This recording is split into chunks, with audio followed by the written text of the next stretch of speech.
पंढरपूरमध्ये कार्तिकी यात्रेला टोकन दर्शन सुविधा सुरू होणार। दर्शनाला होणारी गर्दी आणि व्हीआयपींचा त्रास कमी करण्यासाठी टोकन दर्शनाचा निर्णय।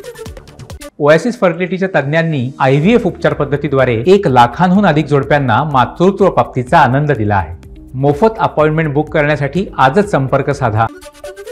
संत तुकाराम महाराजांच्या पालखीनं पार केला रोटी घाट। 2 बैल जोड्यांवरच पालखी वर आणली।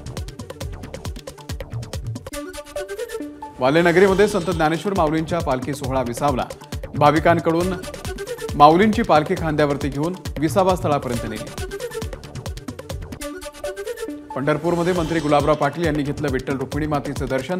भरपूर पाऊस पडू दे आणि बळीराजा सुखी होऊ दे, मंत्री पाटील यांच्याकडून विठुरायाला साकडं। पुण्याच्या पुरंदर तालुक्यातील वाल्हे येथे खासदार सुप्रिया सुळेंनी घेतलं माऊलींच्या पादुकांचं दर्शन। माऊलींच्या पालखी सोहळा वाल्हेमध्ये मुक्कामी। आज पालखी सातारा जिल्ह्यात प्रवेश करणार। कोल्हापूरच्या ज्योतिबा देवाच्या मूर्तीचं 7 ते 11 जुलैच्या दरम्यान संवर्धन। भाविकांना कासव चौकातून कलश आणि उत्सव मूर्तीचं दर्शन घेता येणार। खासदार अशोक चव्हाण यांनी घेतली मनोज जरांगेंची भेट। यावेळी खासदार संदीपान भुमरे यांची उपस्थिती। जरांगे यांच्या मराठवाडा दौऱ्याच्या अगोदर चव्हाण भेटीला। अंतरवाली सराटीमध्ये मराठा आंदोलक मनोज जरांगे आणि खासदार अशोक चव्हाण यांच्यामध्ये 2 तास चर्चा। आमच्या चर्चेत राजकीय चर्चेचा विषय नाही, अशोक चव्हाणांची प्रतिक्रिया।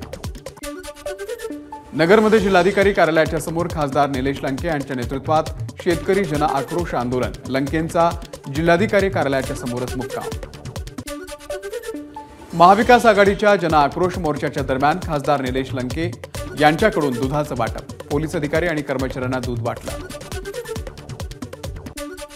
भिवंडीमध्ये काल रात्रीपासून मुसळधार पाऊस। पावसामुळे सखल भागात 2 फुटांपर्यंत साचलं पाणी। 3-4 दिवसांच्या विश्रांतीनंतर परभणीमध्ये पाऊस। पावसामुळे नागरिकांसह शेतकऱ्यांनाही दिलासा। भंडारा जिल्ह्यामध्ये पावसाची जोरदार हजेरी। जून महिन्याच्या अखेरपर्यंत न झालेली भात पिकाची लागवड आता जोमानं सुरू।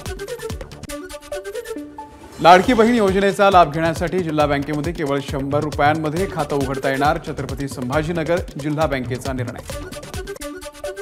मुख्यमंत्री माझी लाडकी बहीण योजनेच्या दुसऱ्या अर्जावरती नेत्यांचे फोटो। पंतप्रधान, मुख्यमंत्री आणि उपमुख्यमंत्र्यांच्या फोटोचा समावेश। पहिल्या अर्जावरती कुणाचाही फोटो नव्हता।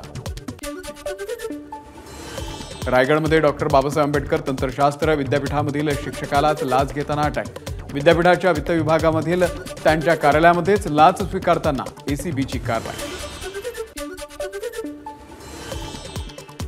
भंडाऱ्यामध्ये एसटी बसच्या धडकेमध्ये दुचाकीस्वाराचा मृत्यू। तुमसर महामार्गावरची खराबीची घटना। घटनेनंतर संतप्त नागरिकांमध्ये रास्ता रोको आणि पोलिसांच्या मध्यस्थीनंतर वाहतूक सुरळीत।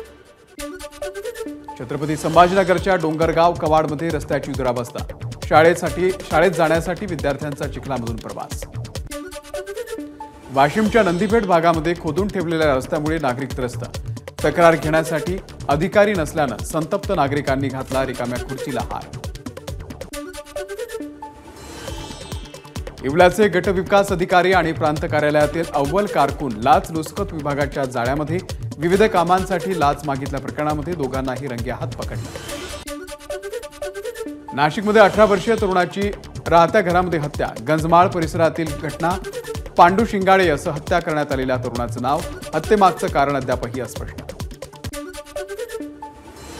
अकोल्यामध्ये पाण्याच्या मोटरचा शॉक लागल्यानं 19 वर्षीय तरुणीचा मृत्यू। घटनेनं परिसरात हळहळ।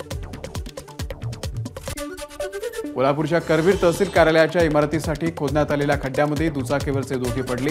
अपघातामध्ये 1 महिला गंभीर जखमी।